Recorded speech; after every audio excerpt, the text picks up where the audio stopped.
மதிப்புக்கும் மரியாதைக்குரிய என்னுடைய பாசத்திற்குரிய இப்போதான் கொஞ்ச நாள்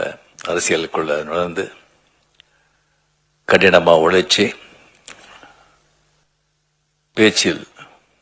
தனக்குன்னு ஒரு பாணியை உருவாக்கி கொண்டு மக்கள் மத்தியில் தொண்டர்கள் மத்தியில் அருமையான பேரு புகழ் பெற்று தனக்கு ஒரு நல்ல அரசியல நல்ல எதிர்காலம் இருக்கு அப்படிங்கிறது நிரூபித்துக் கொண்டிருக்கும் என் அன்பு தம்பி உதயநிதி ஸ்டாலின் அவர்களே என்னுடைய அருமை நண்பர் ரொம்ப காலத்து அருமை நண்பர் இந்து ராம் அவர்களே, இந்து பத்தி உங்களுக்கு சொல்ல வேண்டிய அவசியம் இல்லை.